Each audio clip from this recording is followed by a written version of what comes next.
C++ की series का आज लेक्चर नंबर 16 है। आज के लेक्चर में हम लोग पढ़ेंगे कंपैरिजन ऑपरेटर क्या होता है। Comparison operator is also known as relational operator. Comparison operator को रिलेशनल ऑपरेटर भी कहा जाता है। कंपैरिजन या relational operators are used to check relation between two values and are used to make a comparison between two values.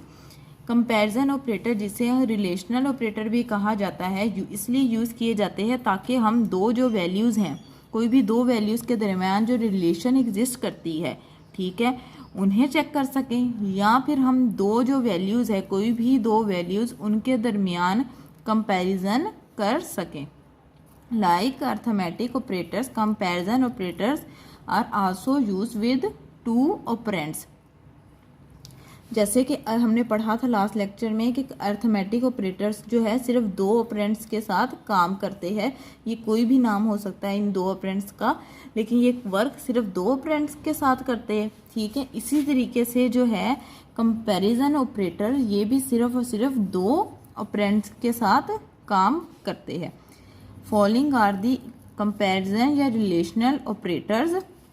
हमारे पास इसमें सबसे पहले आ जाता है इक्वल टू, ठीक है, इक्वल टू इसका नाम है, इस ऑपरेटर का नाम है इक्वल टू, और ये एक कंपैरिजन या जिसे रिलेशनल ऑपरेटर भी कहते हैं, ये एक रिलेशनल ऑपरेटर है।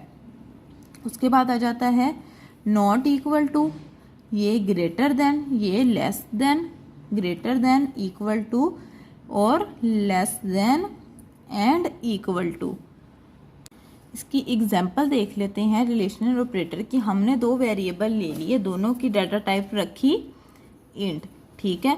एक वेरिएबल का नाम रखा a, उसमें वैल्यू स्टोर करवा दी 10, और दूसरे वेरिएबल का नाम रखा b और इसमें वैल्यू स्टोर करवा दी 20। अब हम तमाम रिलेशनल ऑपरेटर जो हम लोगों ने अभी ऊपर पढ़े, इन तमाम रिलेशनल ऑपरेटर्स को इन दोनों ऑपरेंड के साथ जो है इन वर्क करवा के देख लेते हैं। सबसे पहले इक्वल ऑपरेटर आ जाता है a इक्वल इक्वल b। अब इसमें क्या होगा कि जैसे कि 10 की वैल्यू, a की वैल्यू 10 थी, b की वैल्यू 20 थी। अब ये इक्वल ऑपरेटर क्या करेगा, चेक करेगा कि क्या a की वैल्यू b की वैल्यू के बराबर है। अब यहाँ पर हमारे पास जबकि a की वैल्यू 10 थी,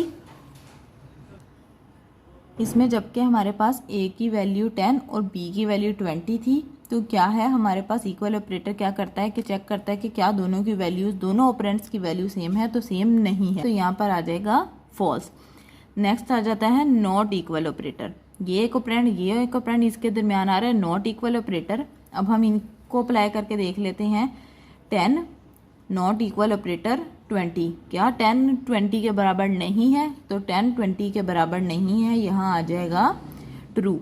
उसके बाद आ जाता है ग्रेटर देन ऑपरेटर। इसमें क्या चेक करेगा कि क्या जो a की वैल्यू b से बड़ी है, तो यहाँ पर a की वैल्यू 10 थी, b की वैल्यू थी 20, तो क्या 10 की वैल्यू 20 से बड़ी है, बड़ी नहीं है, तो यहाँ आ जाएगा फॉल्स। a की वैल्यू जो है यहाँ पर आ गया लेस देन ऑपरेटर, तो यहाँ पर चेक करेगा कि 10 लेस देन 20 है, तो यस 10 लेस देन 20 है, यहाँ पर आ जाएगा ट्रू। अब ये क्या है यहाँ पर greater than and equal to, क्या a की value greater than and equal to है ना, ये ग्रेटर देन तो है, ये ग्रेटर देन भी नहीं है और इक्वल टू भी नहीं है, तो यहाँ पर आ जाएगा फॉल्स, और नीचे भी इसी तरीके से आ जाएगा फॉल्स। तो जो हमारे पास कंपैरिजन या जिसे रिलेशनल ऑपरेटर्स कहा जाता है, ये यूज़ किए जाते हैं कंपैरिजन के लिए। अब यहाँ पर हम लोग कंपैरिजन कर रहे हैं, ठीक है, या रिलेशंस फाइंड कर रहे हैं दो ऑपरेंड्स के दरमियान। तो जब हमें दो वैल्यूज़ के दरमियान रिलेशन फाइंड करनी हो या कंपैरिजन उनके दरमियान मेड करना हो, तो हम कंपैरिजन ऑपरेटर्स का यूज़ करते हैं। आज की वीडियो यहीं पे ख़त्म होती है। अगर आपको इस लेक्चर से रिलेटेड कोई भी क्वेश्चन है तो आप कमेंट करके पूछ सकते हैं। Thanks for watching, don't forget to like, share and subscribe.